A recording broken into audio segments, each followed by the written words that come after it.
Hello, everybody, and welcome to a new series I'm doing called Interviews with Wild People.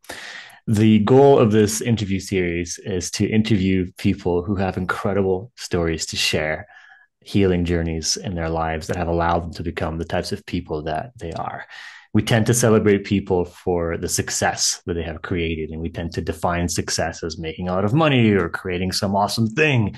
But very few people are celebrated for the type of people that they have become, the types of journeys they've gone through, the pain they have been able to heal within themselves to allow them to be the people that they are and live really, truly authentic lives.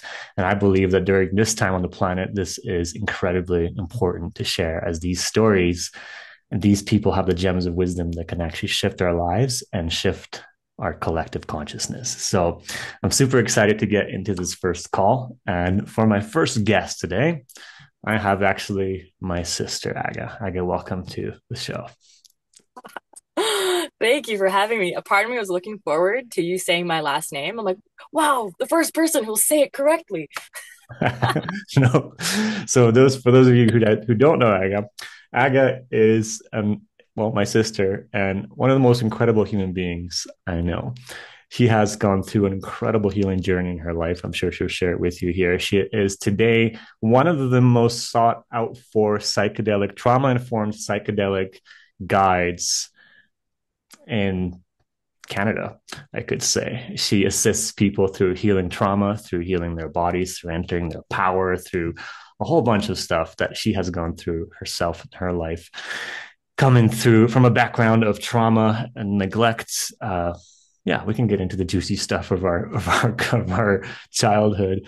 She has also broken my Nintendo when she was 8 years old, or when I was 8 years old, and this is something that I'm just beginning to forgive her for. You started to push the cheeks in of my favorite doll. Yeah, yeah.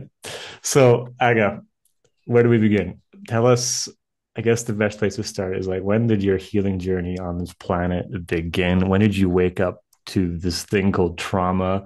Let's get into it. I would say my healing journey started, wow, I want to say like in Ecuador, thanks to you. When I want to say 20, you invited me out. You had just moved to Ecuador.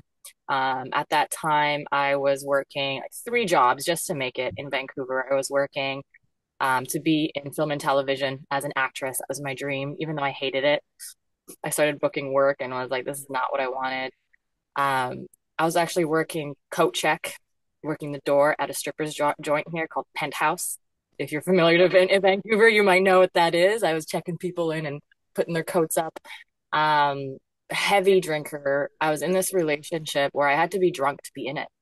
I had to be disassociated to be with this person, to be intimate with this person, and severely unhappy and not even knowing that I was unhappy. And you invited me out to Ecuador, and my first response was, what am I going to do out there in the mountains? I'm an actress. And yeah, I went out there, and you said, hey, let's do some ayahuasca. I know there's this shaman, it happens in a teepee, and it's a psychedelic, and you're going to love it. And at that time, I think my nature is quite wild. I'll do anything with zero context, especially at that time. And I said, sure, why not? And 3 nights of ayahuasca, the most horrible ceremony ever. The ayahuasquero was not a good space holder. It was quite a shit show. We could get into that if we want. Um, but being with the medicine, it shifted something within me so that when I came back from my holiday in Ecuador, it was like I can't be in the city. I am so unhappy. I'm out of integrity with my soul's calling. I'm in a relationship where I have to be drunk to be in it. Like I'm in a job that I don't want to work. Like, and all of a sudden that veil was lifted. The reality of how depressed I was, how many coping mechanisms I had to not feel my feelings, how anxious I was in society, how lost I was, how much I didn't even know who I was, and how scared I was to show up authentically in life. Um, and so I just prayed. I was like, okay, if I'm meant to go to Ecuador and give up this life, like, please give me enough money for a plane ticket. And, that was around tax season when you would get your tax money back. And lo and behold, the perfect amount of money for a ticket. So at that time, left my partner, sold my apartment, left my jobs, and within a week, I'd packed up and I was off to Ecuador to what really was the beginning of deep self-exploration. I didn't even know what trauma was at that time. I thought I had a perfectly fine, you know, childhood, maybe like, yeah, parents divorced, dad's kind of a, he was a dick. But yeah, that's when I started to discover plant medicine, uh, understand what healing looks like. It's not, it's not pretty, it's messy, it's confusing. Yeah. And that's where it started. That was around, I guess, 2012, the new Mayan calendar, the mystical year. Yeah, so that was a decade ago, and you've transformed so much since that time, starting on that journey. I'm just curious, like that whole thing you just said, we, became aware of all that stuff. Does that hit you all at once, or was it like a progressive unraveling? Progressive unraveling. Hmm. Yeah. Yeah. And this is the one aspect of trauma that we can talk about in healing. It's like it's so multi-layered, right? And like the more work you do, it kind of feels like you're doing no work also because deeper things come up, and it seems can very often just feel like, oh, what have I been doing for the past 10 years? Like I'm still in the shit. It's like before this call, you just mentioned you just went to like another like practitioner, you had a big release, right? Yeah, it's never ending. And there's this joke of like we have an onion, right? And the first layer is like that thin layer, and then they start to get thicker and juicier, and you get to the center, and by the center of the onion, you're like crying and oh my God, I'm finally healing my trauma. And then the onion it's done, and you're like, yeah, I'm healed. And then someone just passes you the next onion. You're like, oh, okay. And it's a never ending spiral. And sometimes it may feel like we're going in a circle, but it's actually that spiral. We can revisit a certain wound multiple times, but we've changed and we're deep, we're different, and we're just going deeper into that layer. So I want to like fast forward to like when I met you again because you went on this big journey and I didn't actually like we didn't connect that much. You lived here. I remember we spent some time together, but I was on my own journey. And then years later, almost a decade later, I remember being in a time in my life where like I thought I was on my healing path, but it had barely just begun. And we reconnected and I arrived to Vancouver and I was just blown away with how far you've come. And you had pieces that I hadn't just began to work on at that time that I hadn't embodied. Um, and mainly just like with this piece that you had in your life. Um, and a lot of it has to do with being trauma aware, of course, which is a deep part of my life right now. So when did you come to this awareness of like what trauma actually was? What part of that play in your life? You know, there wasn't a moment where it's like, now I know. It's like that the pieces were being put together with the different modalities and tools I was using to help myself progress in my journey. So anything from well, actually, I trace it back, right? So after that ayahuasca awakening, I went into health and nutrition. I became a holistic health coach. I went to India and I started studying yoga. I became a yoga teacher. I took Reiki training. So then I'm a Reiki practitioner. So I was tapping into Eastern healing modalities, learning about the energy body, learning about how diet and the gut microbiome affects our mind. And that's the time of Candida cleanser. So all the pieces started coming together physically, then energetically, and then when working with plant medicines, and that's when the subconscious opened up of like, wow, what is the subconscious? And this can take, hours of conversation to understand that and how we get programmed and what is the ego and what is personality. Um, who are we really? The world of plant medicine and for me, psilocybin has been my biggest teacher, sacred mushrooms. They have opened up a whole world of understanding that is going to be a lifetime of study. Um, and so, yeah, over the years, doing these modalities and past life regression and studying then also what I would call like the Western um, perspective on trauma, which is like internal family systems or attachment theory and all this stuff, and also at the same time deeply rooted in shamanism and energies and entities, and they overlap. They're like spiritual world has their own explanation of what's going on. Western world through logic and reason and therapy have their own words for what's going on, and it's not either or, it's like both. And over time, it's like, yeah, this thing just revealed itself to me, and I don't even like the word trauma anymore. It just seems so like, oh, I'm traumatized. It's like we we think that it has to be some sort of event like Vietnam or a terrible upbringing living in an addict's house, but it's like we all have adverse childhood experiences. We all have wounding, and sometimes it's chronic. It's not an event. It's something that happened continuously that we normalize, and it's invisible. Um, so I'm also digressing now. Like, what was the question? When did I find out about trauma? Um, it's been a journey of learning these different modalities and understanding what the human experience is. That's what it is. Each day I continue learning more deeply what is the human experience. And I remember 5, 6 years ago, someone used that term, the human experience, and kind of just went like, yeah, the human experience. It didn't really land. But now I'm like, oh, the human experience. I am infinite, timeless soul made of like God spark love light, embodied in a human form, completely forgetting that I am love and I made this choice. Then all my traumas and my woundings and like social conditioning on top of that, then I'm like contorted, and the journey is now like that's the human condition. Is like, so how do we reverse that to come back to like what I like to call the God spark? So the human experience, what how has that human experience changed for you since actually let's back up for 1 second. Give me a quick one paragraph definition of what trauma is. Um, I would say trauma is an emotion, an energy, a memory that is locked and frozen in time in your body, in your nervous system. And How does it affect your perception? how does it, so it also, so it, one way it does that is it affects your nervous system, right? So then if this is the easiest way to explain that, when many people understand there's fight or flight, and then there's rest and digest.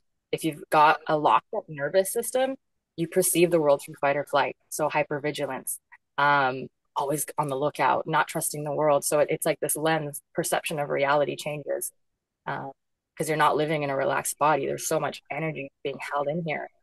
But also that trauma also puts in belief systems, and belief systems are also like filters that then you perceive reality through. Um, I'd say that's the easiest way of explaining that. Yeah, like a loop stuck in time in your body.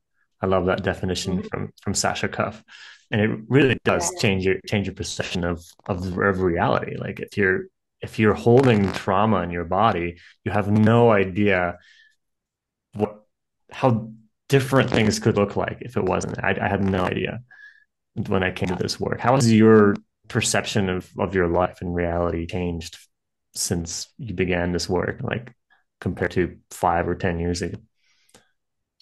There's a lot more spaciousness. There's much more self-awareness, a lot more relaxation, a lot more peace, a lot more ease. Because once we're aware of these loops, we can um, break them, right? And that's the Peter Levine speaks about it too. He's the one who really brought somatic experiencing to the surface. If those of you who are watching Horn to Trauma, Peter Levine's Waking Tiger, he talks about trauma being energy vortexes, and they are. They're energy vortexes that loop and loop and loop. And our psyche, our soul wants integration and wants freedom. So if you continue ignoring your traumas, they will loop, and because because they want resolution, and they'll amplify for the rest of your life until you see them and you're like, okay, now that I see them, I can break them. I can recognize that it's just the past repeating itself. And if I want to free myself from the past, um, I must do some sort of modality to release that chart, to break that loop. And that's what a lot of these like therapies, and for me, plant medicine helps. Oh my God, so much to break those loops. Because oftentimes what you need to do to break that loop is just feel your feelings. Feel the feeling that you're not wanting to feel. Yeah, it's like a feeling that you're terrified of feeling, essentially. because like your body, and correct me, like from your perspective, right? So my understanding these days is like your body already knows how to heal it. It's not even like it needs to be healed, it just needs to be felt, right? So your body can naturally release these things, but we're conditioned to be totally terrified of what we feel, Hmm. right? And a lot of the times those feelings are locked in place because when we first come in contact to that energy or that emotion, we didn't have the nervous system to process that, right? A lot of these feelings are trapped when we were in the womb or 1 or 2 or 3 or 12 months old or 5 or 6. This is when the nervous system is developing. The psyche hasn't yet understood emotional intelligence or what an emotion even is. It's just an energy and it's overwhelming and it's big. And many of our parents also had dysregulated nervous systems. They're also a product of trauma. Especially in Poland. The amount of genocide and war and famine and terror in that lineage. Mom and dad didn't know how to regulate their nervous system. They didn't have emotions or emotional intelligence, and so then the child is left to fend for itself. And then instead of processing it, it locks in the body. It gets trapped. And Gabor Mate speaks to this as well, where trauma is not what happened to us; it's the fact that we didn't have anybody to turn to with it.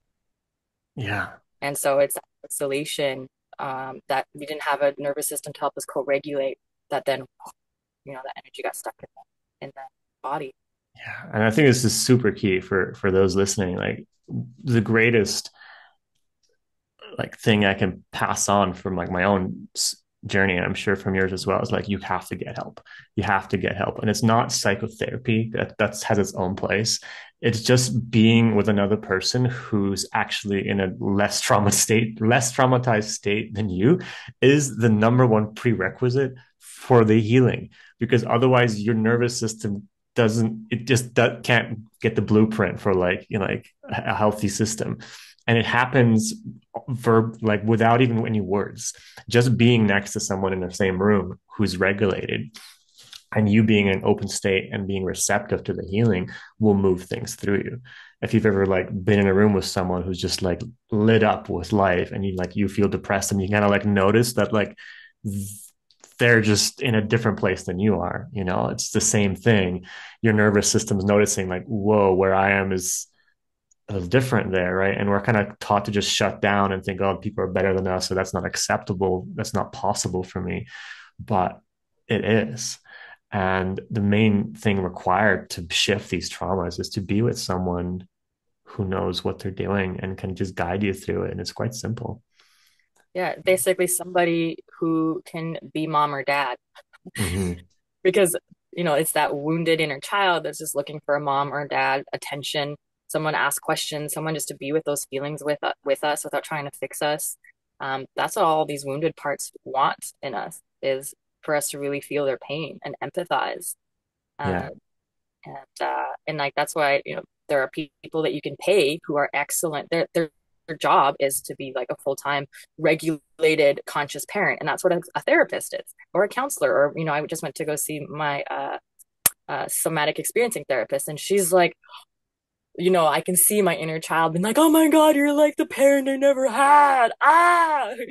They're so attuned. They can look at you and you're like, you can be processing a feeling, and there's this internal shift that happens that you don't even realize is happening. And they're like, what just happened? And you're like, oh, you see me. Oh my God. And the body just like relaxes, and then you can go deeper into these feelings that are so well hidden from ourselves. We're really good at hiding from ourselves. And you mentioned before, in our culture, like we're taught to do that, like numb. Here are all these drugs we can give you to numb, or caffeinate and just stay stimulated. Here are your pre-workout drinks. Here's your caffeine. Here's your cocaine. Here's alcohol. Here's your cigarettes. Here's sex. Here's pornography. Here's production. And we're like in hyper overdrive to Yeah. feel, to like not feel our feelings. And then we're wondering why we're exhausted, why we're burnt out. You know, Feeling is the key. and yeah, and it has layers too, because like adding to the distractions, and I want to get into this, is then like you can have the positive distractions, like the healing path, just more healing, more ayahuasca, or more of that, and it can become endless, and also being a coping mechanism for someone who is hiding from just feeling totally worthless. And let's talk about that. Let's talk about our, like, because we share something in common from our background and our parents, deepest traumas. Like, that I know you've been processing a lot, and I have been for the past year and a half deeply. Let me know if this rings a bell, but this sense of you wake up and there's this background anxiety. It's so subtle that you don't even notice it, but it's like, I gotta go and do and perform, otherwise I'll be worthless, right? And I notice this myself. It's like, I'm very comfortable being an achiever, and I know many friends like this who are just like, go go go, create create create create. People even who've like made millions of dollars, and there's still this sense of like, I'm not enough, right? Mm, And the moment you take your pedal off the gas, you don't know what to do with yourself, or you feel like you're just a deep failure. You haven't done enough. It's like you can rest for a day, but any longer than that, you start to get uncomfortable, and you're like, okay, what's the next project? What's the next thing? It, you know, hmm you relate to that? Yeah, it's the addiction to doing. Right? Task oriented, complete the task, feel good, and it's seeking fulfillment outside of ourselves, and it's this void. Right? They mentioned filling this hole in ourselves, um, to feel worthy, to feel loved, uh, and the doing is a distraction from the huge amount of grief that the belief of I'm not good enough brings up, or I'm alone, or no one loves me. Right? Mm, That belief system is like death. When we really feel, when I can speak for myself, when I really allow myself to believe that story, it's crippling anguish. That's what it is. I There's deep anguish and rage, right? And to not feel that, it's just a lot easier to have a to-do list. And be like, hey, look at all of the things I did. I'm good now. Yeah, you love me? Yeah. And then, that's just like a band-aid, because deep down it's just um so yeah. And we all have what one of my therapists, yes, I have many. Ones were different modalities. And he speaks to the trauma signature, right? So we all have these wounds that we created, or these, I would call them these unbearable feelings that early on in childhood we experienced and thought to be true. We took that on as the truth, and to not feel that unbearable truth. So I'll use myself as an example, that I'm not lovable, and I'm replaceable, and I'm not good enough. That unbearable truth, it's anguish. So on top, I became really happy and nice and friendly and welcoming and warm and loving, and I'm a people pleaser. How are you doing? How are you, mom? I see you're tired. I won't have any needs. I won't be a burden. And mom will be like, you're so great. You're such a good kid. I don't have to do anything. And then that's like um giving positive feedback to this persona I'm putting on, right? Oh, I see dad's angry. I won't be angry, because that's what he gets to do. So I block off anger, I block off needs, I block off desires. Also, religion has told me to block off my sexuality. I'm not allowed to do that.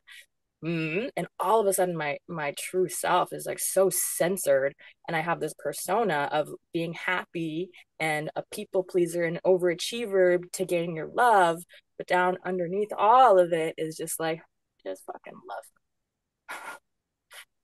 Yeah. yeah. I mean, what you just said there just nails like the entire essence of this whole show, is like getting to what's underneath that, and that being the healing and the medicine that you need. Because how much illness and disease comes from that?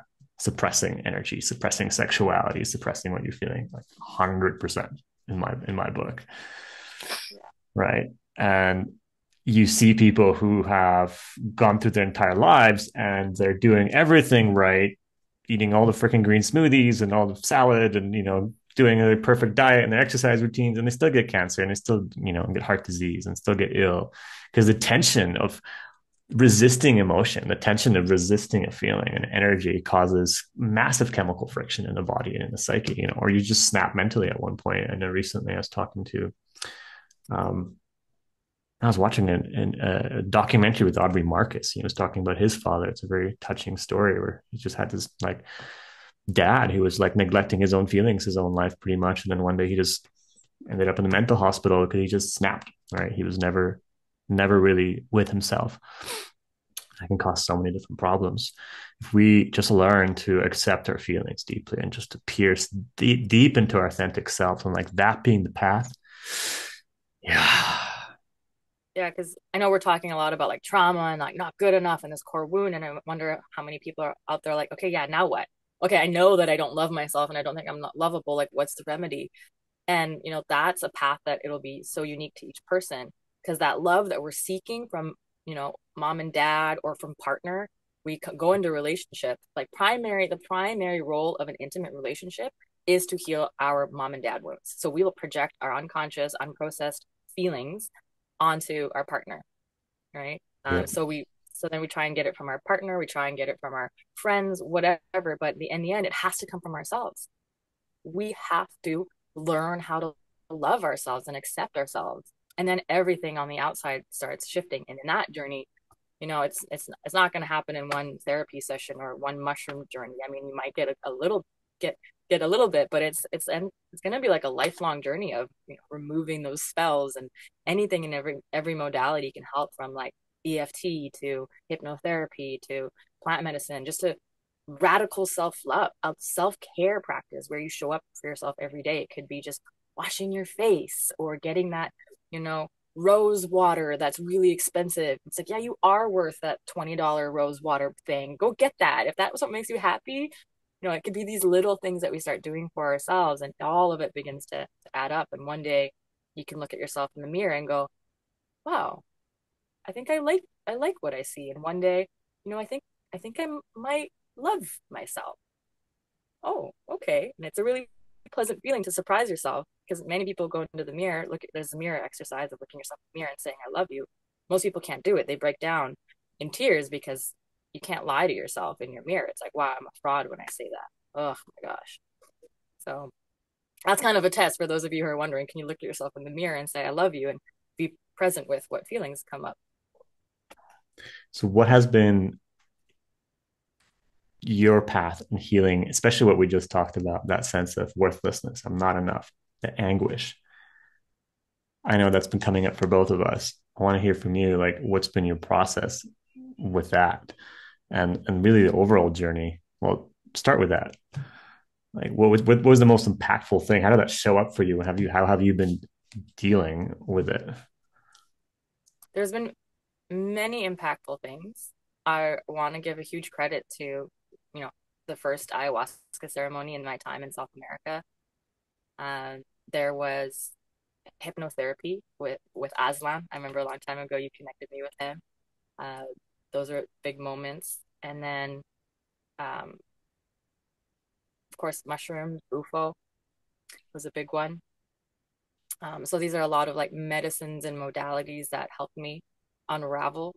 And recently, one of the most powerful processes has been The Artist's Way by Julia Cameron. And it's a book for It's just I have just because it's funny because I haven't even told you about this, but like you didn't even tell me to read this book. You just mentioned this in the last call we had, like together. And I got this book. I was like, I just need to get this book. I just know it's a book. Dude, it's been changing my whole life. Come on. Yeah, and I picked it up when I was 20, when I was an actor, because it's supposed to be to like unlock your creativity. And there was a lot of like God in there, and I had rejected that word back then, so I couldn't connect with the material. And going back to this book now, it's essentially healing your inner child, which is your inner artist, which is your life force. Creativity is life force, and it's it began to it's a 12-week process, step self study, where you're basically giving yourself permission to indulge in your creativity and explore what's blocking you. And it made me realize, even now, after all this work, how still I'm addicted to productivity, how still Mm. I overwork. This is my biggest pattern. It's like, stop working and just give yourself time to play. And so, You and um, me both. It's just, it's ingrained.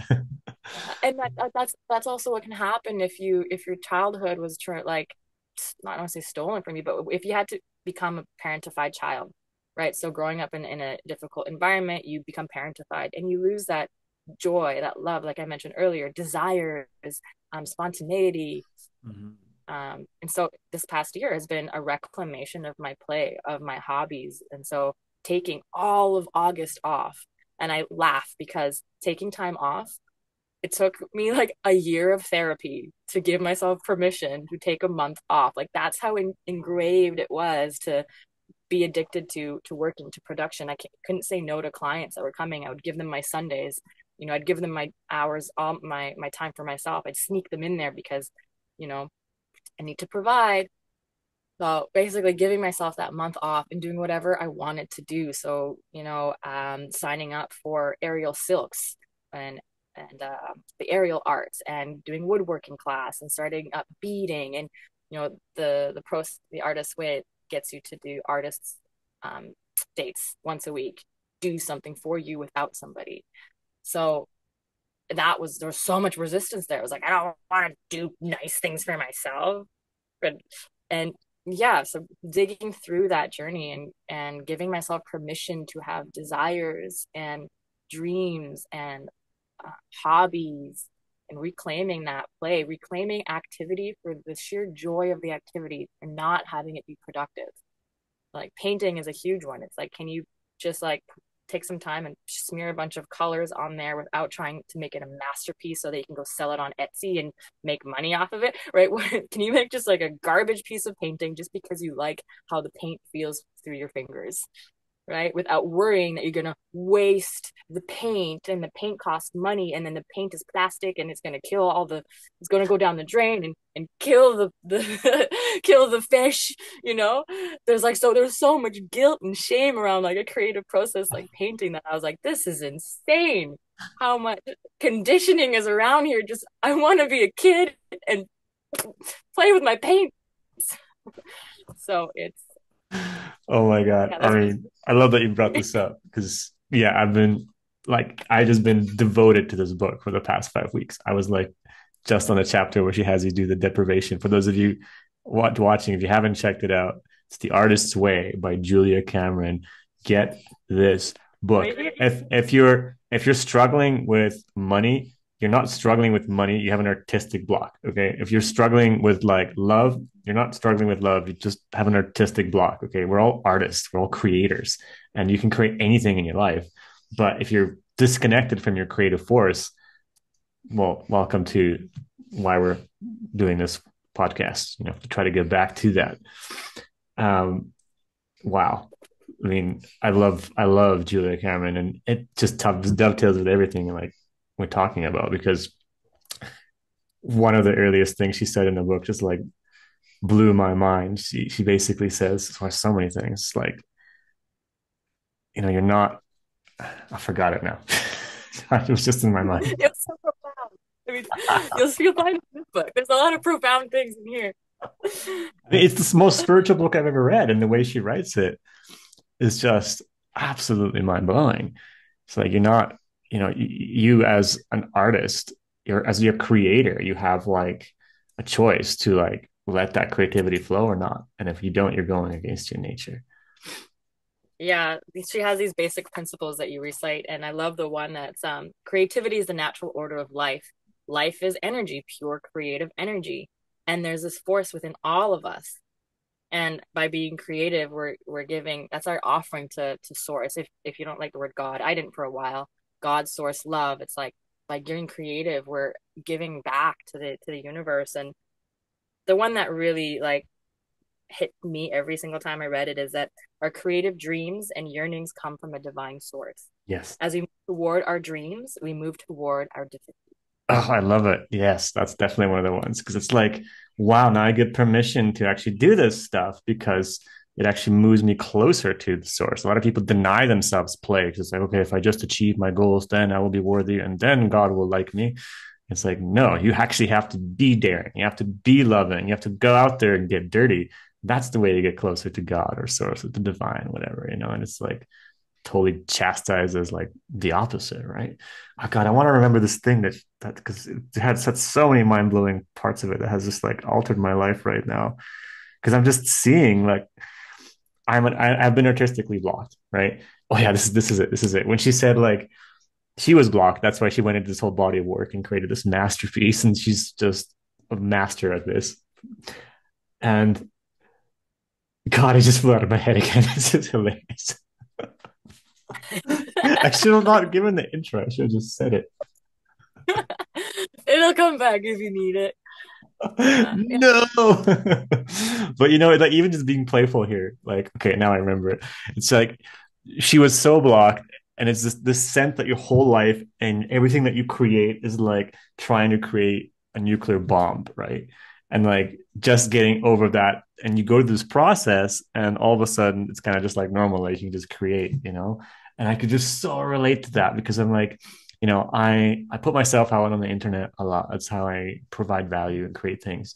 And I'm good at it. I've been good at it to the point where I could just put things out there and not care about what people think, which is like the prerequisite of doing anything, really.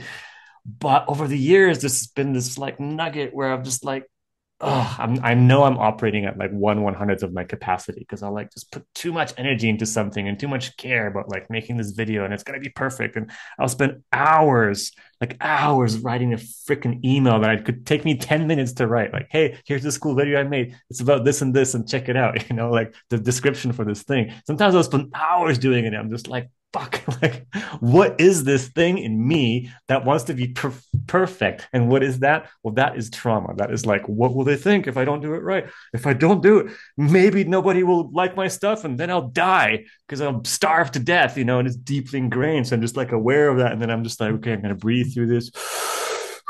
Okay, I'm back at it. I'll do it quickly. And no, it still takes hours. I'm just like, but doing the work in the artist's way, it's like it's less and less and less. I'm just like more free. Like the other day, I just wrote something and just like put it out there and sent it out and like did it. Or I got a video editor finally for my videos. I'm like, yes, I'm not going to do that anymore because again, it's just like work and I got to do it all myself. It's so much of that traumatized child is just so afraid of like being judged and they'll get angry and I can't do it, so I got to do it all myself.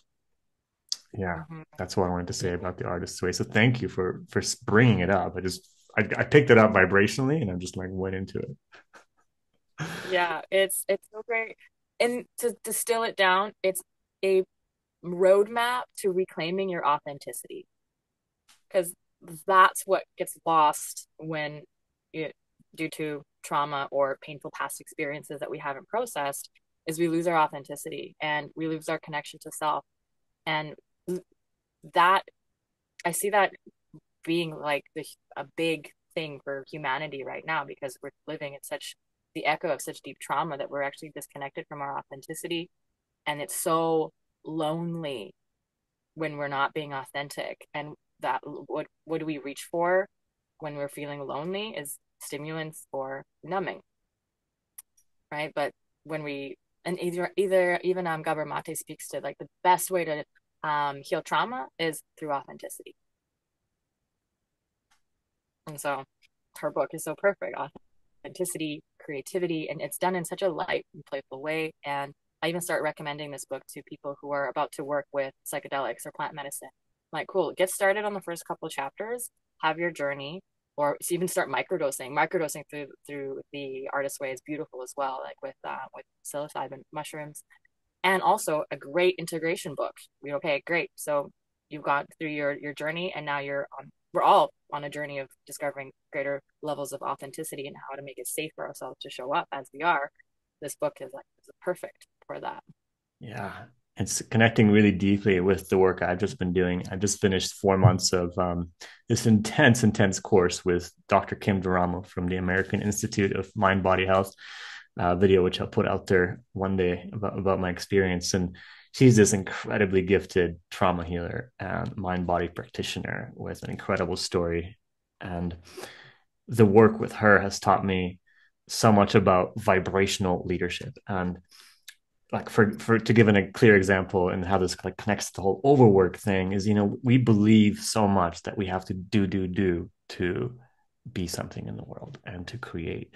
And like my experience over the years, especially with like meeting you after like this huge transformation you've been in, which catapulted me into a whole new thing in my life, like when we met, I think it was like 2017, 18, I just completely changed my life, my trajectory, left certain things that just weren't working for me.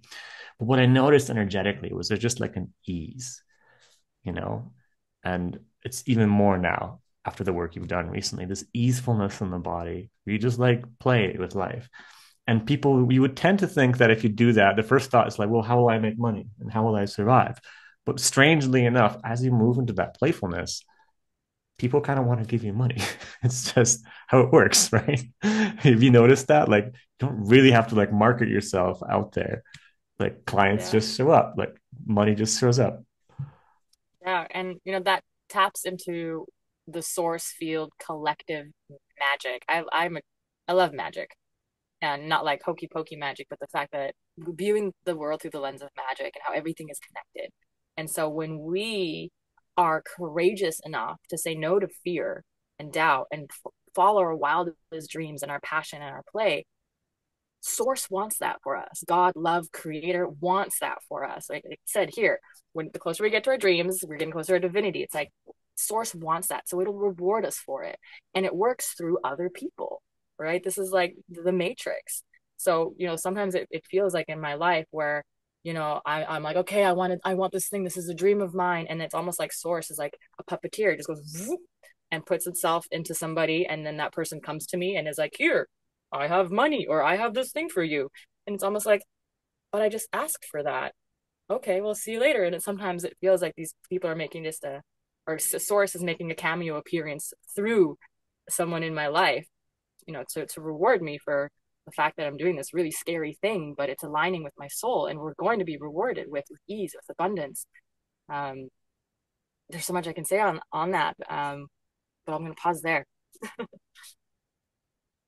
Yeah, let's just sit here in a pause for a while. Mm. Well, where I wanted to take it, where because I said no to fear and yes to love, and working with Bufo and 5-MeO, I really learned what that meant. Like everything is love, and the human condition is fear. The moment we get in, even birth right now has been like stolen from the feminine of like this terrible process that you need chemicals and a hospital for, and your body doesn't know how to do it. But back in the day, like long time ago, like we women would just like squat in a hole and then like have their baby. It wasn't this like terrorizing thing. Now even the process of birth is traumatic. And we're all, as soon as we come in, we're this like love, light, and then it's like fear, don't do this, don't do that, fear, fear, fear, fear, fear, fear. So the human condition is this learned fear and saying no to that and yes to our true nature, which is love. And a quick story on Bufo. When I started working with it, I had developed a lot of food allergies. I had, holistic health coaches rewind to like 24, 25, holistic health coach, finally got rid of candida. I was like in my prime of physical health and I went to India in a relationship that I didn't want to be with. I was doing that thing where I was numbing my feelings and being in a relationship a bit longer than I wanted to, slowly creating depression, chronic fatigue, and then just eating way too much sugar and getting a ton of parasite infections in India. And I got all these food allergies. And I'm this gut health coach specializing in gut health, and I couldn't help myself. I was on the elimination diets, I was on the supplements, I was on the naturopaths, the IVs, and this what wasn't budging. I could just eat zucchini. That was like the only thing I could eat without bloating and falling into fatigue and depression. And this loop lasted like 2 years. And I felt like such an imposter, such a fraud. Like, what the fuck? I'm going to live on zucchini for the rest of my life. But my body was, you know, pushing me into a situation for me to fully face my unprocessed trauma, which I wasn't even aware of. So when I started working with Bufo, each pipe was releasing fear, fear, fear, fear, all that because fear contracts. We're contorted, on a physical level. If your muscles contracted, like blood can't go there, nutrition can't go there. If your digestive system is contracted, it's not gonna worry about assimilating nutrients or healing. It's just like, oh. So there's all this fear, and so I'm working with Bufo, and I just sat with it, you know, with the initiation process 36 times, which is quite excessive. The average person won't be doing it 36 days in a row. But about halfway through, 2 weeks in, this message was like, you can eat food now. And I'm like, huh.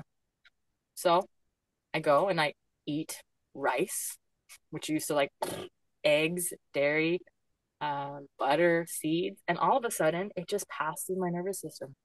I mean, my digestive system. It was like, oh, my body's finally not in fear. It's not fighting anything. It's not fighting life anymore. It's actually allowing life in.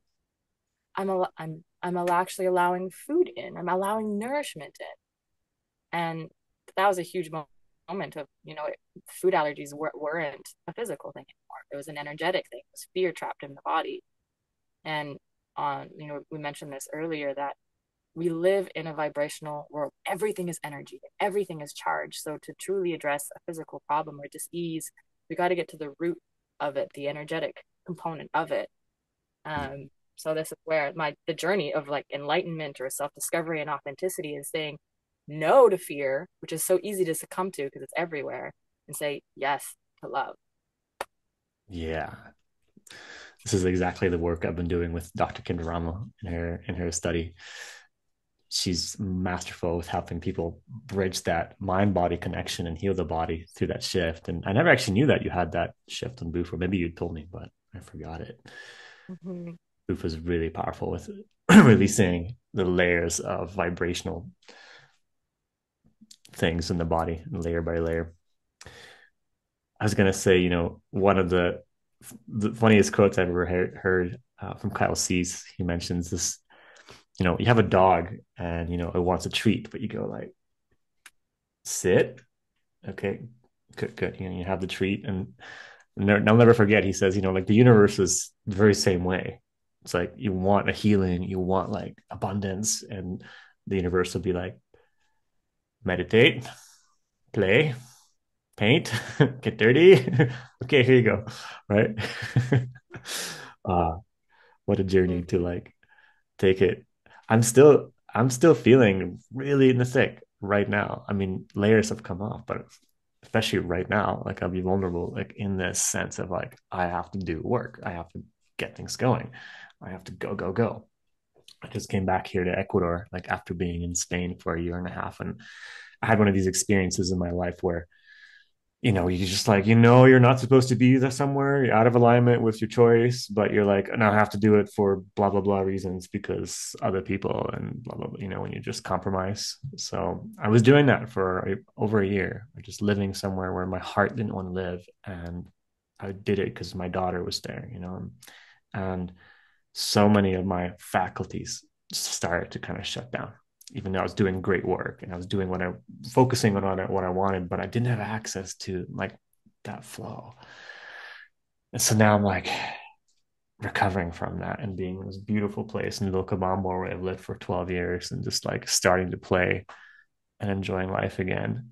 It's just like I have a really successful artist friend here. Sometimes I see him at a dance and I laughed the other day because I was like talking like, hey, what are you up to this week? He's like, well, maybe we can do that thing on Friday. And he's like, yeah, Monday, Wednesday, Friday are my acid days. I started laughing because like most people have like work days. He's like, no, these are the days where I drop acid and I just paint. I was like, good, you do that. And I'm just like feeling sometimes so still disconnected from that part. It's like, man, when do I get to play that like that? And it's like, oh no, I've got shit to do this week. I've got to make money. And then I just like breathe, like, okay, go for a walk or let go of my mind and move more and Or more give into. yourself to make Monday be acid days.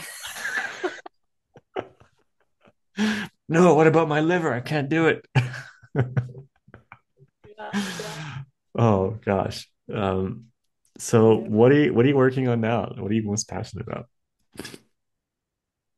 Well, right now I'm working on not working. Yeah, fuck. I'm most passionate about like not working right now. I love my job. I absolutely love. I feel so blessed to be in a position where work is, being with people in an authentic way, helping people heal. Uh, I'm so grateful I don't have to go do a 9 to 5 job working at the strippers like I used to, or jewelry auctions, or at a yeah, whatever. Has Yeah, it my come to you very, very easily, this thing of like stepping into your passion? Or were there periods where you're like, oh, I gotta do this other thing? Like, because a lot of people go through that. Like, because I'm yeah, it's been pretty easy to be honest when I think of, other people's journeys. And I don't know if it's like my connection with you know what? I think when you truly tap into soul purpose, it's easeful. It's almost like things just part and you're divinely guided. It feels like I've been divinely guided from the moment when I came back to Canada. I was 27. Uh, and this was the dark night of the soul again for me, another one where I was with that partner that I didn't want to be with anymore. I was working a few online jobs and everything just fell apart. I finally left the partner. Um, the jobs also were like, we don't have enough money to pay you, or you did your job well, so you don't have a job anymore. And it was just like the rug was taken out from underneath me. And it was just like, okay, what do I do now? And the funny part was a few months prior, 2 months prior, I went to go see a psychic with our mom in Poland. I was visiting her in Poland, and she's like, "Let's go see this psychic." And we took a bus and we go see this Polish psychic, and she's got her coffee and her tea and her cigarette. She's like your typical, like, not like your oracle, but she's like, "Okay, so the cards are saying this."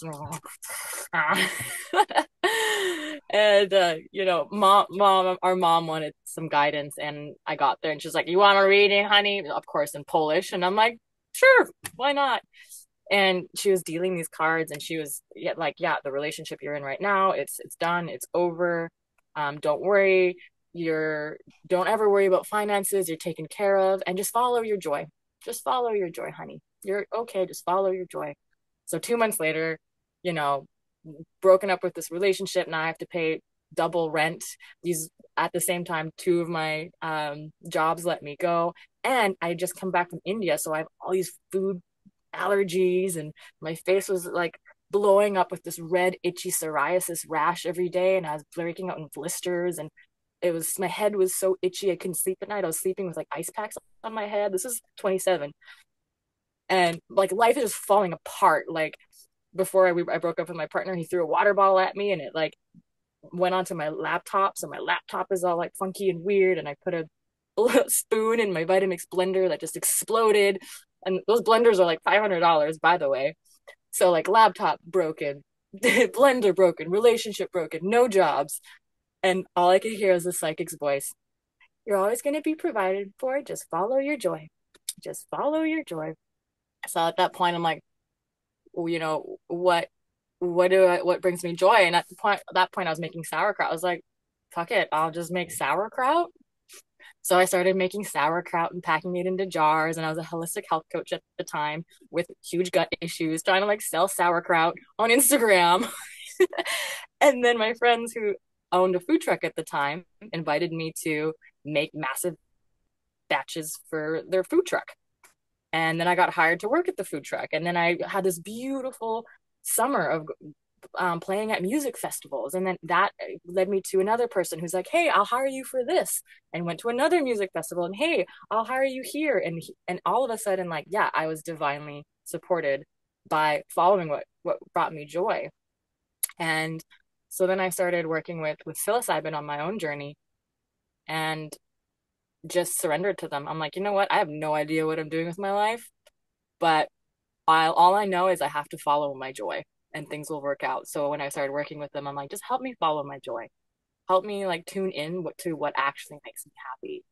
And from that point on, I've been divinely guided to where I live now in this beautiful mansion, beautiful, like Tesla, not British properties, but you know, everyone around here has Teslas, and we have beautiful 4,800 square foot mansion. And I have lived with the love of my life, this partner that, I was calling in a long time ago, this divine union, living in a life where I get to do things for fun. Like I host song circles and teach people how to sing medicine songs, because a way that I lead plant medicine journeys is with song. And so there I am, like I get to make money singing with people. I'm sure I asked for donations, but at the end, I'm like counting, $100 or $200, and I'm like, I got money to sing songs.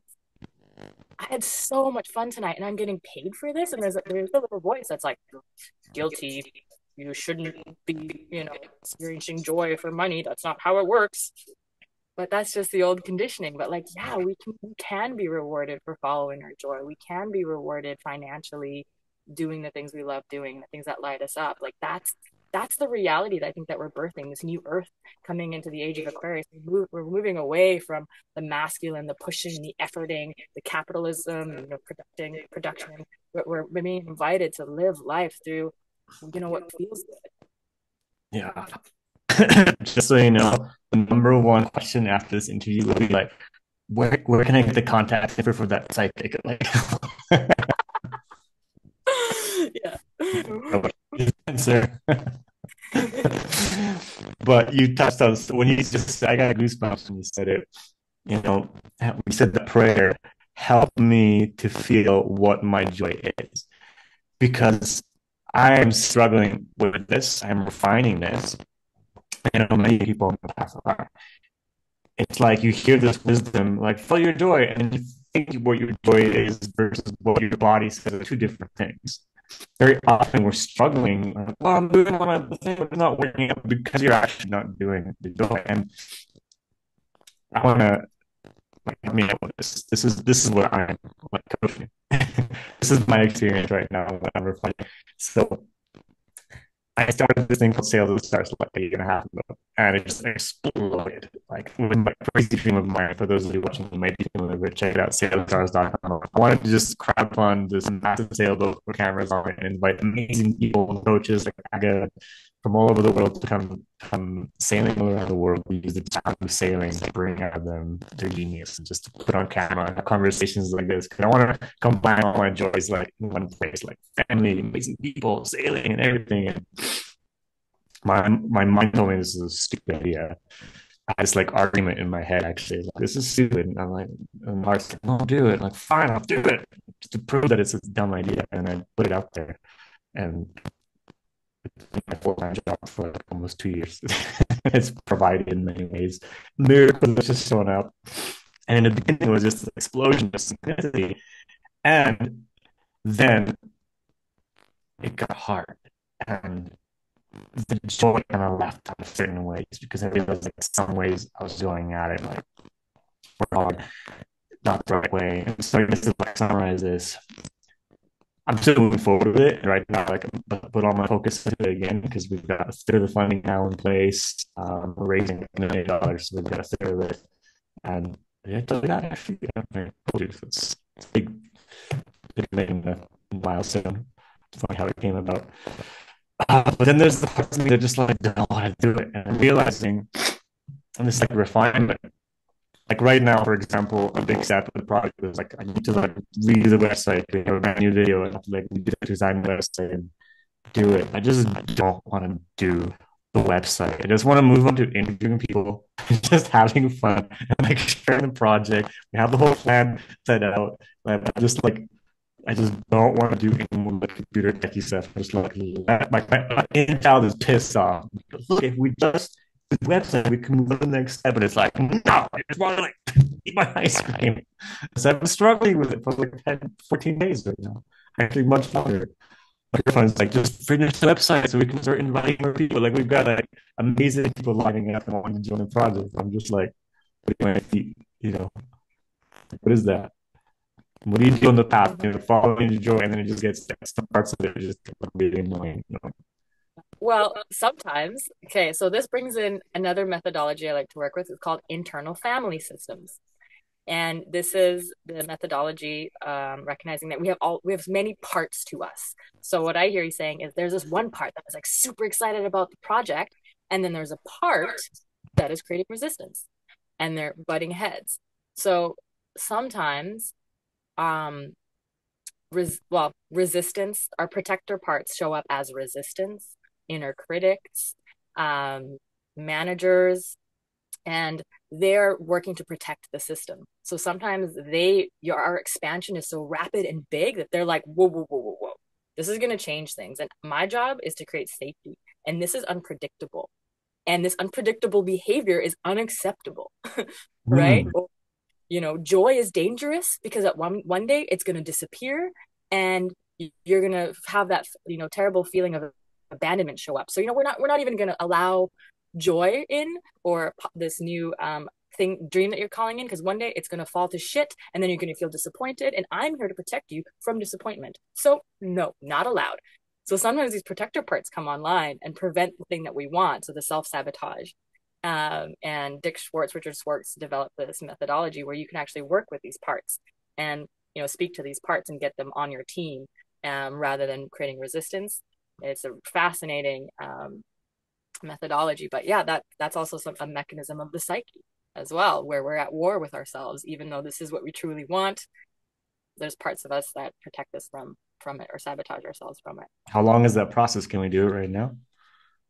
Can we do a mini? It can be like I'm not like super good at it yet. I have my own private personal or my own study with it. I don't know if I want to embarrass myself for doing it incorrectly. Well, Also, that's your internal family, whatever protector. yeah, Come on, I let's have bust I this. have a part. I have a What? part that does not think it's good and that it's stupid. I have a part that thinks it's stupid and is not good enough, and I have nothing good to say. And so coming on a podcast like this is quite new for me because Yeah. a part of me believes that I'm stupid and I have nothing of value to give to the world. And now I'm putting it on stage so the whole world can see how terrible and stupid I am. So unlike Let's you just develop this like beautiful presence of showing up on the internet where I like hide. I'm like, I cannot be seen. So I'm like learning how to come up and be like, yeah, I do yeah. have value to the I world. think you're doing quite well. I think you're doing quite well. But anyway, let's do it. Let's just do a quick 3 minute talk to me to my protectors.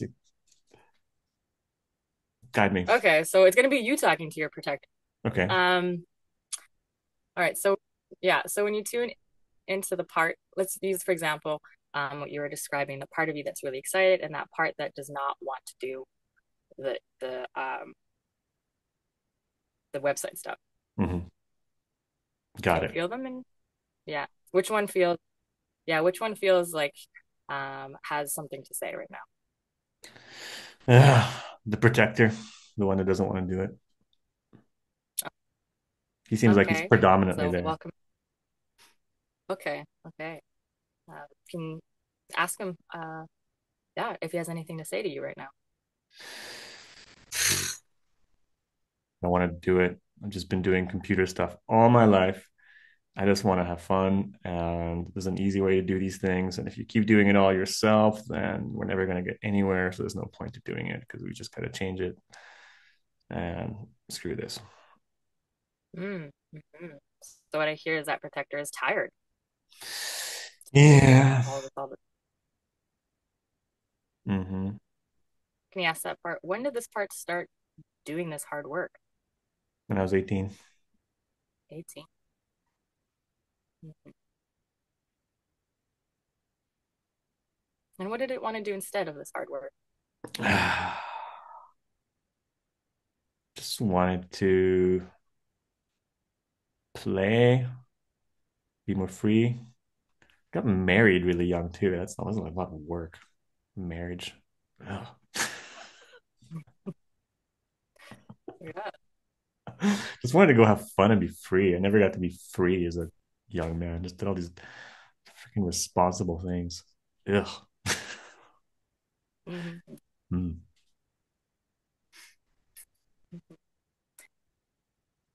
So in resisting this work,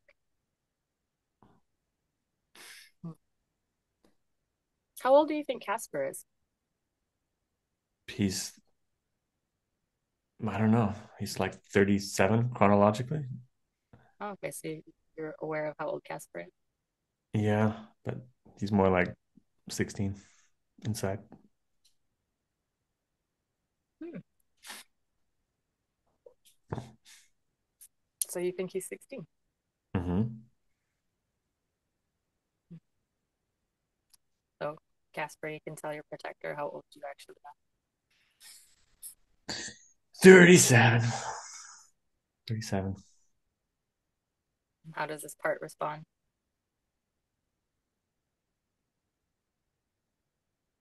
Not just kind of like neutral, like, really? Okay.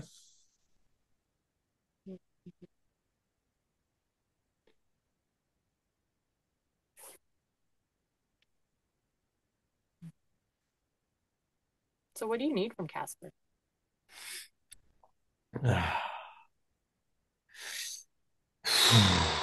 Well, I just need him to like lighten up more, go for more walks, and just keep trusting that like following your joy, it's all gonna be good, and like make things simpler. Uh, yeah, less work.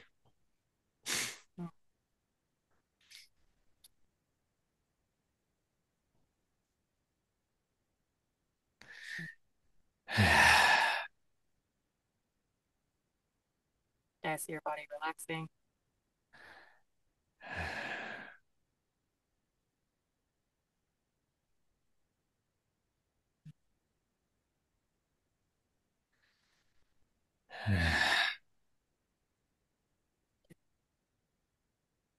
And so how do you feel towards your protector part?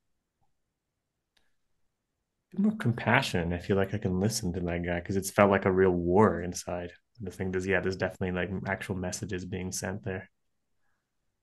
Yeah. Beautiful. Yeah, when you're accessing compassion, that's what we call self energy, true self energy. Hmm. So give, yeah, can you see how this protector has helped you out in the past? Yeah, totally. I can let that part know. Hmm. Thank you. How does that part respond?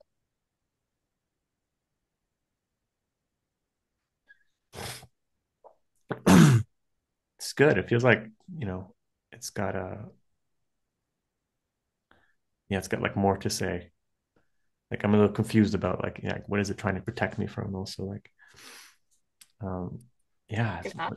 well, yeah, okay, good. Well, it's trying to protect me from overwork, you know, like it Mm, wants to do things really simply. It's like a never ending pattern, you know, like it's gotta end. Mm. okay. Thank you. Protect yourself. Okay, cool. That was cool. Nice tangent. Yeah. Rapid. I mean, I've been doing a lot of like the artist's way, you know, and like Kyle Cease has been a phenomenal mentor of mine and Kim DeRamo. And it's like, But before we get into that, uh, let's just have that beautiful moment, right? So how did it feel to, yeah, speak to that protector part and see that it was actually, it's not something that's trying to interfere with your work, but it actually has your back. oh, right.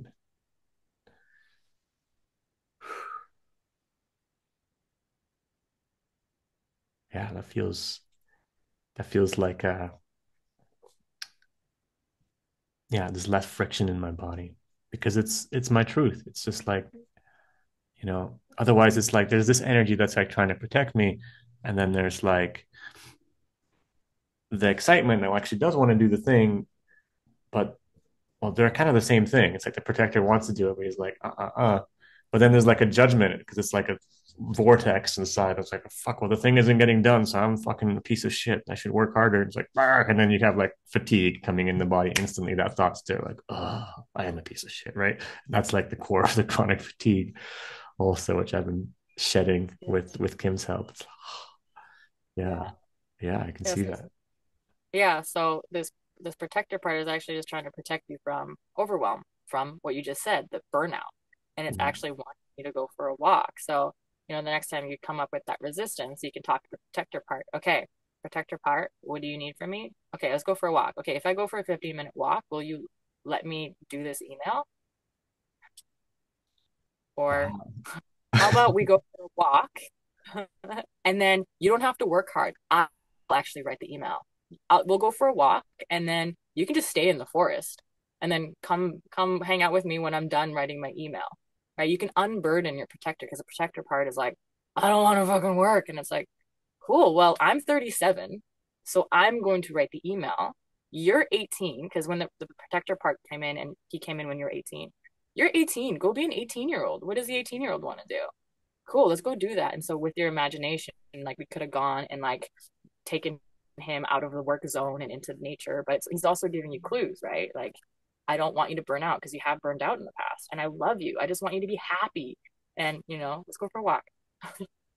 Yeah, yeah. I had this whole thing today also with another thing. Like today, it's been a big overwhelm day, and I know enough where I feel the overwhelm and I'm not buying into it. I'm like, okay, I'm just gonna breathe because overwhelm is always a sign that whatever you're thinking is true is actually not true for you. Like there's an easier way to do something. You don't have to do the 10 things you think you have to do. You just that's an addiction, right? And so it's just been addiction also to stress and the adrenals that can create. That's been like such a big part for me in my life that I'm learning to, yeah, just like this, come into peace with it. Thanks, Saga. That felt really nice. But what's the name of that process? It's the next on my It's list. called internal family systems. Yeah, I know that one, but the man who created it. And Richard Swartz, Dick Swartz. If you just find podcasts with him, I love listening to his podcasts that he's being interviewed because he takes the interviewer through a process and he's much more skilled at it. I'm just learning the ropes with it and doing it with my own therapist and reading his book, No Bad Parts. And I've got a course that I'm taking, like a self-study course. And he just guides you through the methodology of this. And it's so beautiful because he also it's a process that helps us come to our God spark. So you know how we're talking about our traumas and conditionings and wounds and pains. This is another lens to navigate that space. So at the core of our center, we call the self, the true self. I call it the God spark. We are unbroken. We are love. We're compassionate. We're courageous. We're creative. We're curious. These are qualities of the self. And then we have all these parts, the parts that are addicted, the parts that are wounded, the parts that people please, there's all these parts, and he has them categorized into, the exiles. So they're the ones that hold the pain, the wound. Then you have the protectors that prevent us from feeling that. And then we have the firefighters that come on after we feel this feeling. So, sometimes the example is, if you get in touch with an unbearable feeling and all of a sudden you're like, I gotta go like numb this, or I gotta go get drunk, or like I gotta go do something ridiculous that has, and I'm not gonna care about the consequences. Firefighters don't care about consequences. Protectors are all about like protecting us and preventing us from feeling that feeling. And so through this methodology, you learn to like unblend from all your parts, and then you create space and you begin to lead your life through a self-led life where you're in compassion, curiosity, calmness, and you can interact with these parts knowing that you are not them. And we get confused because they blend in at and pretend to be us to like steer the ship because they came in when we were really young, like usually as a kid, because we didn't know how to take care of ourselves. And so the process is unblending and then accessing that beautiful place that you access so easily. You're like, wow, I have so much compassion for this. And your whole body just went, and you're just relaxed and calm and compassionate. And that's our true self. And that part never gets broken, no matter how traumatized we have or the cruelty we've experienced in life. That part is unbroken, and there's a way to access it. And that's what IFS is. And yeah. Cool. Well, IFS has been on my list of things to learn, but now that I have that experience, I'm gonna get into it. Could you recommend like the best IFS course? Because there's a few out there, or one that. Honestly, anything that Richard Dick Schwartz um runs, I wouldn't learn from anybody else. I know I have a course from him for practitioners. Um, but I would just start with his book, No Bad Parts.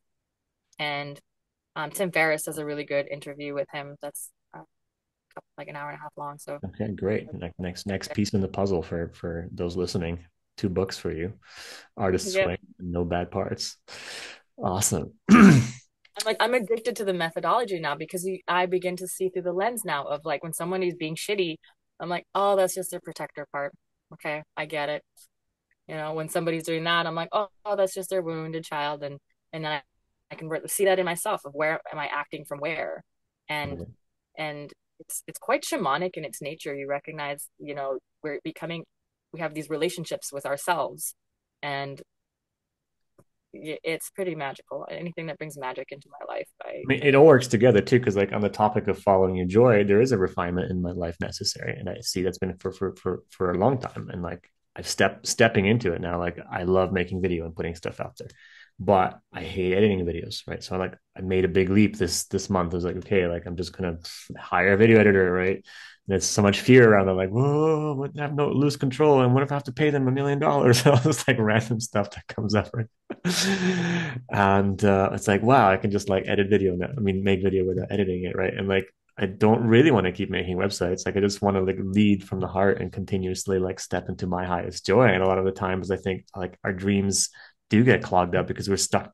We believe we're stuck doing things or parts of things that we shouldn't actually be doing, right? Like, you had to leave the bad relationship in order to receive the higher vision. You had to like free yourself from the strip club job to um, receive this, right? And like we still hold, if we still hold on to the low vibrational things, we can't receive the high vibrational vision or actions, right? But I feel like there's a lot of tension in me in this part of my journey. It's like I know what I have to do, but there's just like, oh, there's not enough money for the video editor, or like, and nobody else knows how to do the website except me, and it's like, oh, I have to do it, and it's like, but I don't want to do it, and I think, yeah, just knowing that like there's a protector part that's talking, that it's just speaking to me, and I could like, okay, well, maybe I am doing the website now, but like go for a walk and just take it a little slower, right? hmm Maybe I don't need the website. Or maybe you can trust that somebody else can do I'm not there yet. it. See that protector part? Like I'm not there yet. And sometimes we gotta like honor the protectors. You never want to shame the protectors because they've been like keeping you safe your whole life. The last thing you want to say is like "fuck you," because the part's like, "Excuse me, I kept you alive this whole time."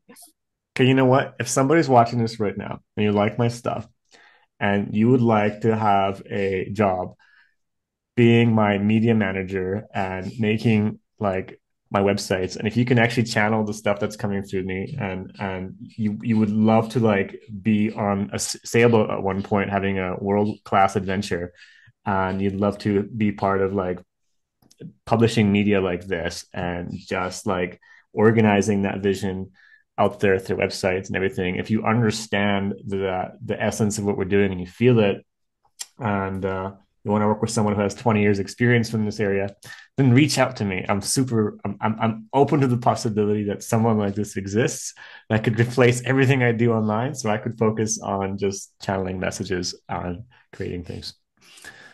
There we go. At least I put it out Yeah, energetically. I'm open to it. Okay, I don't want to be there yet. I want to actually be open to it. I'm curious to what's possible. Okay.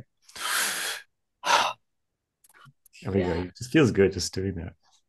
Yeah, and I met this inspiring woman on the weekend, and she was sharing this before I found out that she's a multimillionaire. I was like, you're wow. And she was getting really into this idea that um you don't have to do all your dues, you know? There are people out there who know how to do your dues and they enjoy doing your dues. And she had this whole like nursery rhyme about it.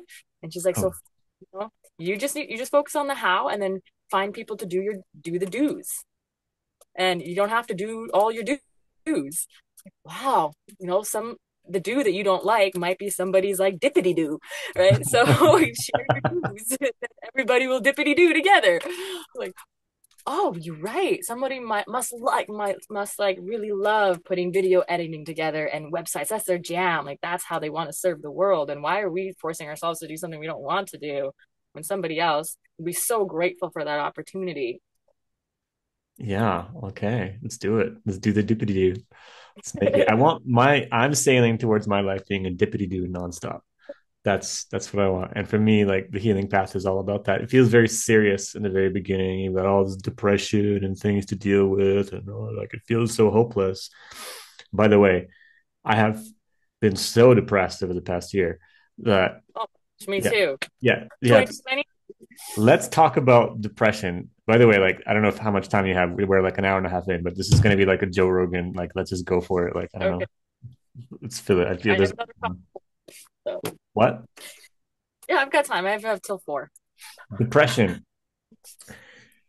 and imposter syndrome. But let's look at the both, because a lot of people also like they're feeling the calling to do not just do this work, but to actually have this be their work. Like I love helping people and assisting people. I'm great at it. I'm great at it. I know you are as well.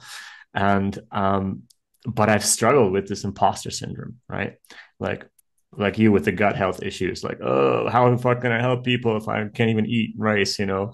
Or like, you know, you put yourself out online, you think you can be a coach or something or assist people, and you're like, well, I'm still so depressed, and well, like, oh, I guess I'm fucking full of it, you know. Like a lot of people stop themselves right there. And there's this lie that like you have to be perfect to help other people, or that you even have to be anything, that I want to uncover. But they go hand in hand together. I think this hopelessness, this depression that arises. How have you dealt with your depression? I want to hear um, where you at with it now. Yeah, so depression hit, it's hilarious being in my role when being depressed, I don't recognize it. It's really invisible. You know, some of the happiest people are actually incredibly depressed. It's that persona that they put on. So I was fooled by my persona. And so this last 2020, getting up in the morning and feeling like my whole body was just a cinder block of like walking through space, felt like I was walking through molasses. And Mm, everything in was exhausted. And I would collapse to the floor in that feeling that I spoke to of anguish, just so much anguish and hopelessness. It was like I would cry. I would lock out like an hour of time a day to be with my feelings. Like okay, this hour I'm going to cry.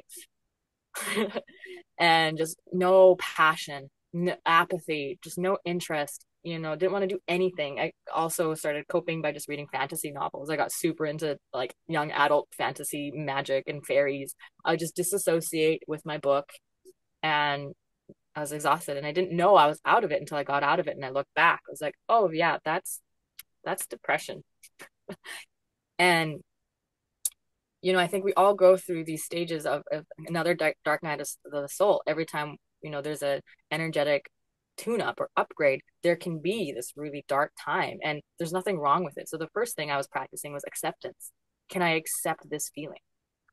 Part of me is addicted to feeling good and being joyful all the time, and it rejects grief and density and heaviness. So all of that was coming up for me to learn how to be with it, stop pushing it down. The more you push something down, the more you repress energy. And whenever so that was one part of the journey is accept that it's okay to feel like that. There's nothing wrong with it. It's not a dis-ease. It's not like a condition. Just accept that this is where you're at in your healing journey. And this happened to me a few times. And so this time I'm, with my psychotherapist mentor, she's like, honey, just accept that you're not feeling happy right now. I'm like, no. Okay, so one of it was the radical exception.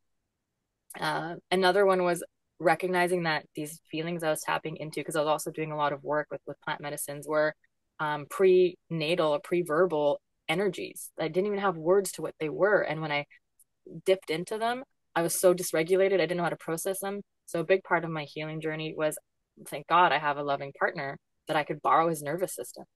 I'm like, wow, I'm like regressing and I can't even make words right now. And what wants to come out of my mouth is like, cry. It's like an infant cry. It's like, holy, I don't know what to do with this feeling. And so, he would hold me and I would like go into it and feel, you mm, know, feel that sadness, deeply feel it, which is mm, so uncomfortable. And if you're alone and you don't know what's happening. So another big piece that helped me was working with Sasha Cuff.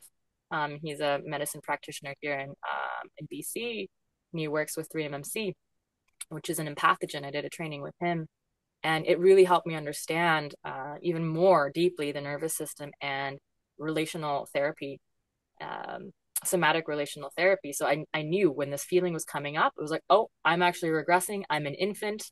I need somebody to hold me. So having a resource, having a loved one who can hold you during that time, accepting that there's nothing wrong and that the only way out is through, right? If you find yourself in hell, don't stop, keep walking, keep going.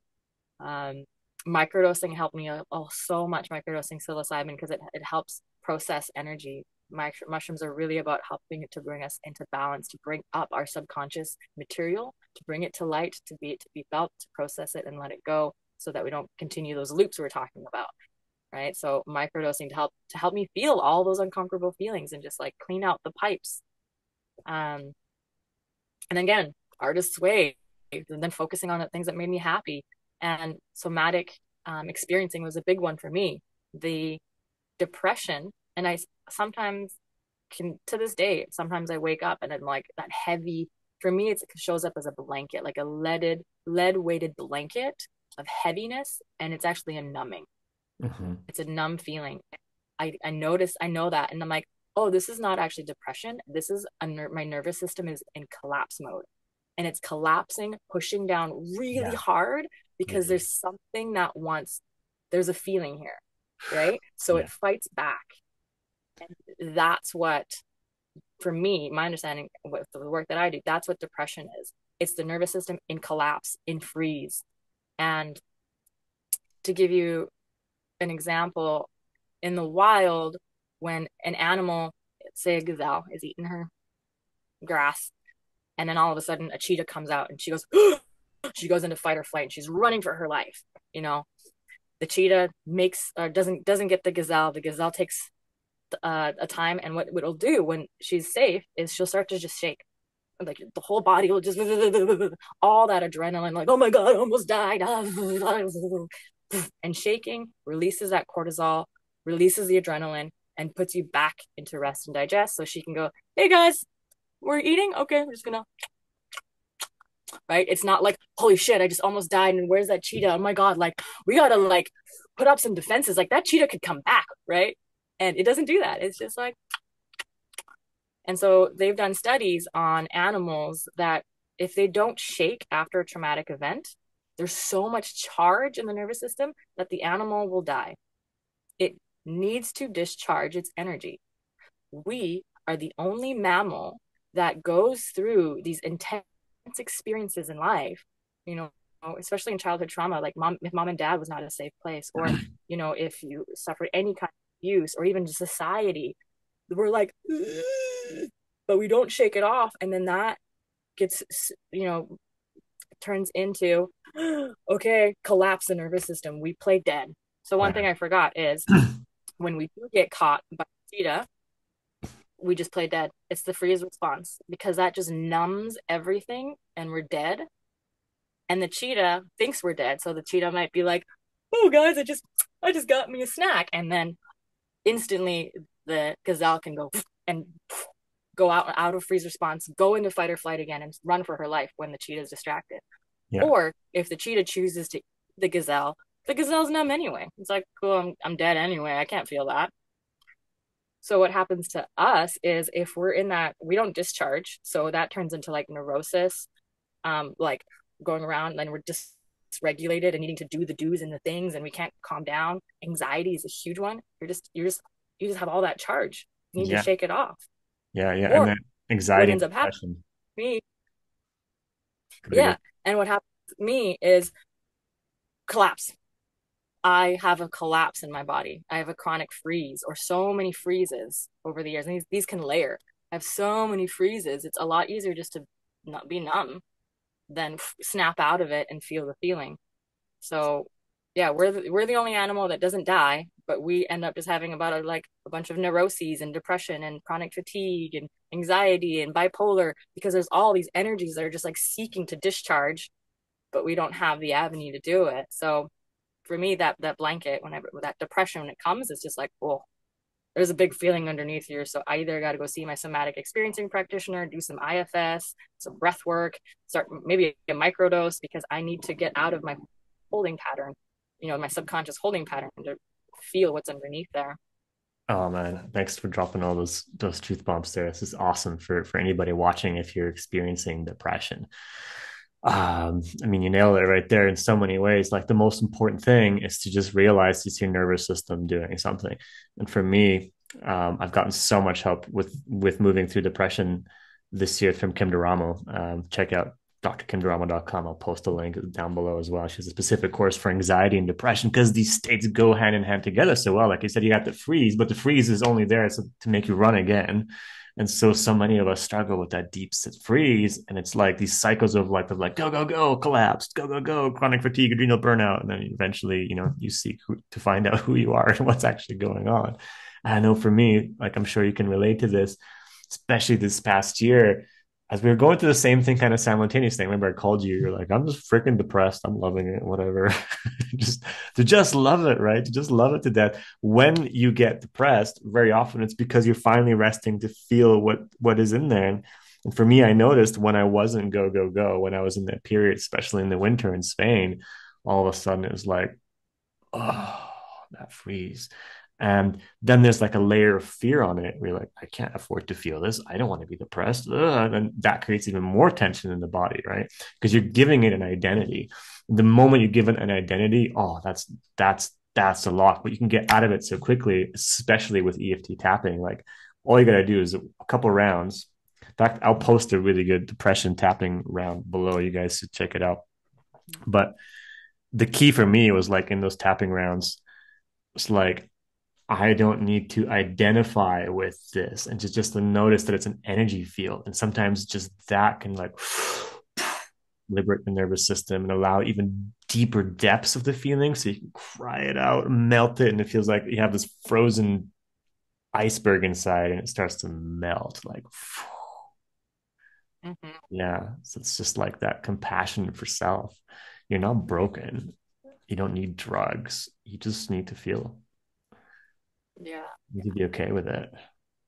Yeah, this is one thing I said to one of my clients before, like, and also Shasha speaks to this, like, depression is not a feeling. How do you feel? Happy, sad, mad, angry? Like, those are emotions, but depression is actually, like you said, it's a state that the nervous system is in. It's in freeze, it's in collapse. Anxiety, also, I would say, is not an emotion. It's a state of your nervous system. It's in fight or flight. It's trying to run from the imaginary cheetah and you're not allowing yourself to run. So it's like recognizing, discerning from like what is a state of your nervous system that is, you know, putting that lens of perception, distorting your perception of reality, and what is an actual emotion. We're not taught that too. How are you feeling? Good. Good is not an emotion. What is good about what you feel? It's good. I'm on my girlfriend about that a lot. Like, how are you doing? Good. Like, no, I want more. I'm on Today she my comes in, she's like, "What's up, honey?" I'm like, "I'm good, I'm fine." She's like, "No, what are you actually feeling?" I'm like, my favorite one is my partner Day's. He'll be like, "What does good feel like?" And then we're like, good feels like, and then it actually does bring people into their body because good is such a head response, and it's actually a fake response of I'm not actually in my body feeling anything right now. I'm disassociated. Good. But then you're like, how are you actually feeling? I'm really feeling, I'm like anxious and my heart hurts and I've got digestive issues. I have to poop. And it's like, okay, yeah, that's what you're feeling. Good is from here. I love it. This is gonna be like a postcard for this interview. Like, good. I'm associated. All right. Well, how have you dealt with? I want to, we can wrap this up with this question. How have you dealt on the path with the sense of feeling like an imposter on your healing path? Yeah, so Because I find this very interesting about you. And a lot of people get stuck on their journey, especially early, because they're like, I can't do this. I'm nobody. I shouldn't charge money. I can't do anything. I can't help anybody. But that somehow didn't stop you. I think at one point I was just like super naive. Especially in the Okay. beginning. I was like, I was like, I'm doing this thing and I'm amazing at it. And then like a few years later, it's like, actually you're not. And so I would say that some imposter syndrome, is healthy because it's a compass of integrity. Are you actually in integrity? Do you actually know what you're doing? Right. So there's a healthy side of imposter syndrome that is actually trying to make sure that we don't harm people, right? Like, do I actually know what I'm doing? Am I actually qualified? Right. And especially in the realm of like psychedelics and coaches that are, can take like a weekend program and now you're a coach. It's like, are you actually, right? And we're seeing this on Instagram right now. There's so many, Instagram coaches who don't even have a client, and then they're taught to just like talk the talk. So yeah, I digress. But there is a part that is trying to keep us in integrity. And I do notice, I thank my imposter side for that of like, okay, am I actually speaking with an integrity and living in integrity? And am I embodying what I know, or am I just talking the talk? Because it's so easy to talk the talk. And then the other part of the imposter syndrome is connected to the wound of I'm unworthy, and being able to decipher where is it coming from. Is it that I'm actually unworthy and I don't know what I'm talking about? Or am I out of integrity? And if it's neither of those, then it's like, okay, then that's just, one of my protectors trying to keep me safe, um, and going with it anyway. Like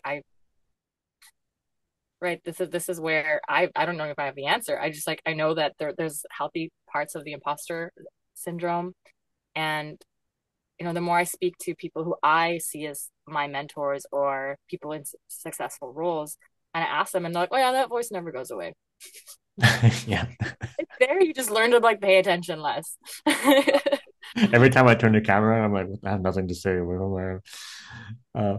I I got a really nice nugget from Kim from this because it came up for me, and I was like, ah, I'm putting myself out there again and promoting myself, and I'm feeling all this contraction, and like, what do I do? And she's like, you are not promoting yourself. You are sharing the divine light that's coming through you. This has nothing to do with you. So shut the fuck up. Keep sharing. And I was like, oh. So it's like a flip side of, yeah, having that healthy humility. Like, do I know what I'm doing? Am I just ego tripping? Okay, I'm glad I hear that voice. But also like being humble enough to know that if you're being called to this work, you're being called to this work, and it has nothing to do with you. And you, like in the artist's way, you moving towards that is you moving towards God and divinity, and it will help you out. It will send you the right people to help. It will organize things for you, and I feel knowing that can greatly help, Mhm. in it, because like ultimately you're just in a journey of healing, like you and I, and then it seems to be never ending at this point. There's more and more, right? And you if you've just taken a few steps towards it, you can help someone else who hasn't, Mhm. Mhm. and just helping those people could create an entire life for you. Yeah. And Yeah. you mentioned that the humility, it's a huge piece to this is like, can we be humble enough to know what we don't know, and then have the self-worth to recognize the skills that we do have, right? And we're actually taking real responsibility of making sure that that lens of perception of self is not distorted, right? We may not think we have value, but we have so much value, Mm. right?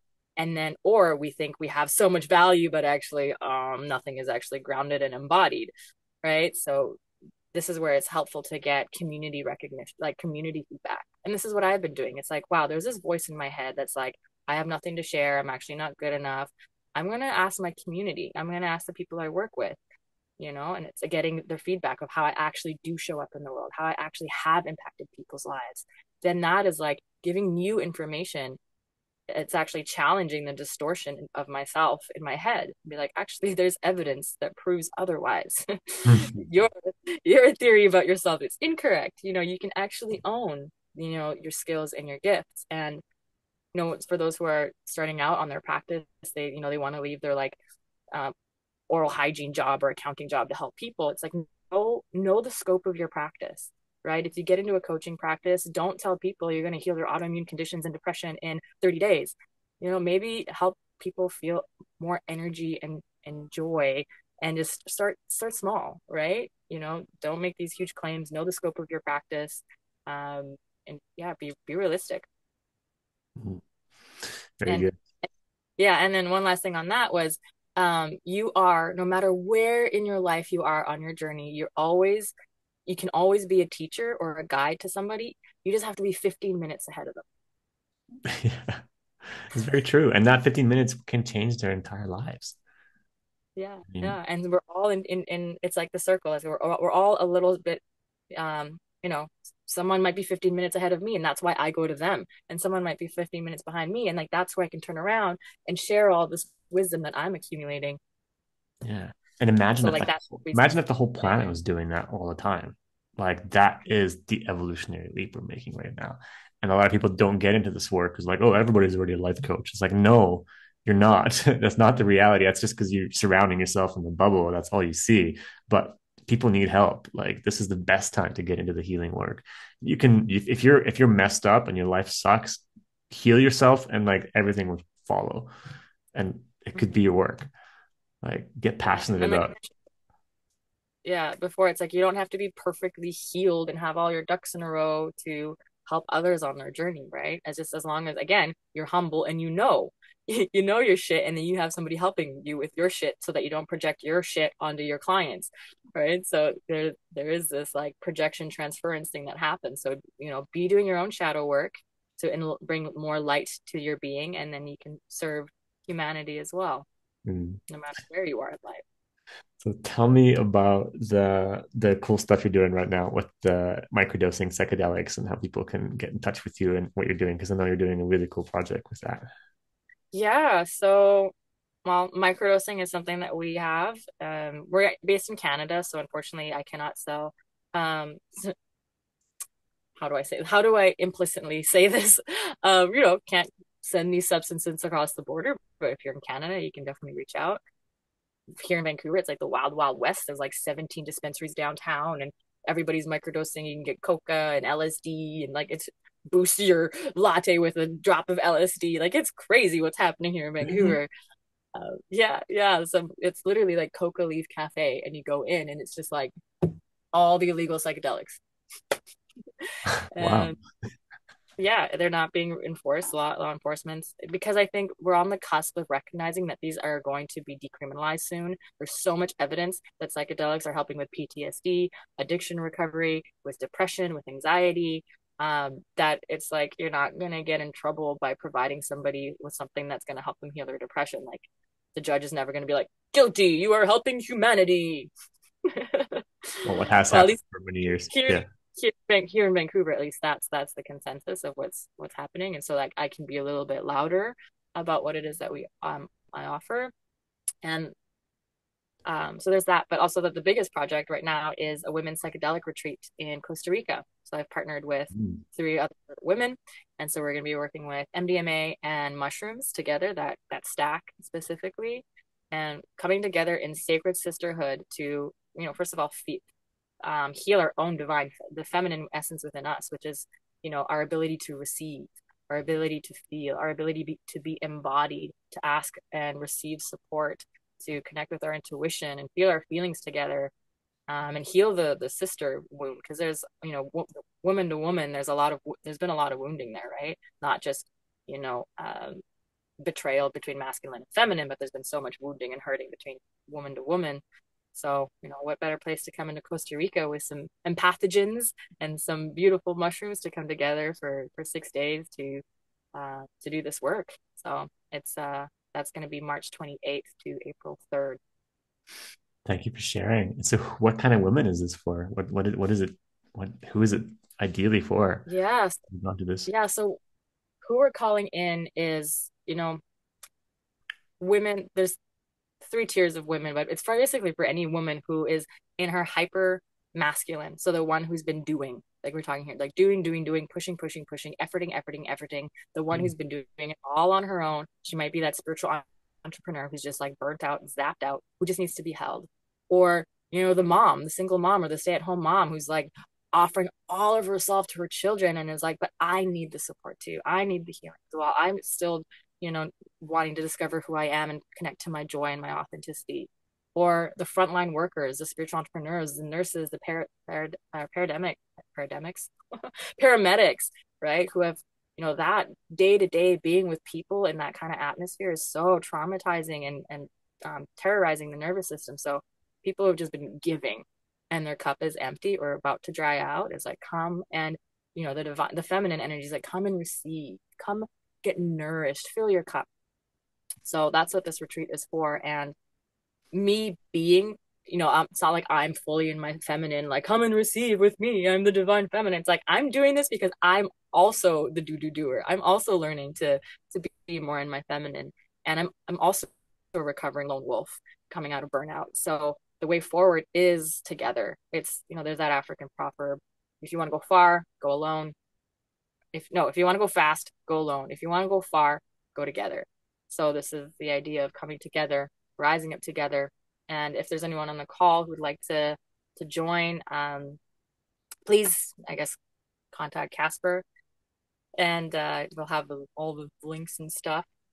And also, like, a side note shout out was we do have a scholarship, recognizing that a lot of the people that we're calling in might not be financially abundant. So we have a scholarship, might be getting another one. We are calling in successful entrepreneurs or businesses or brands. So if you're someone who's listening who's like, I love this idea, I want to support women in their healing in this journey, and I have $1,000 that I'd like to donate. Like, we are looking for sponsors, actively looking for sponsors. I've been reaching out to many people because, yeah, doing this work alone sucks, but if we can share that wealth, that abundance with each other, then that's the way forward. So if you're somebody who'd like to sponsor, it's called sponsorship, or affiliate with us, we're looking to do that so we can cover the tuition of some of the women that are applying for our current scholarship, because we want to make this available to more people.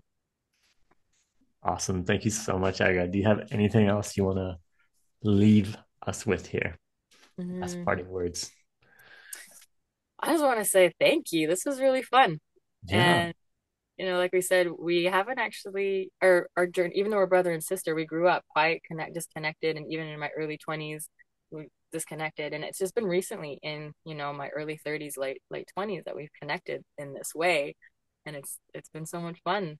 Yeah, Um, it's getting juicier and juicier. So I'm looking forward to having you on the ship as well. You're invited. yes.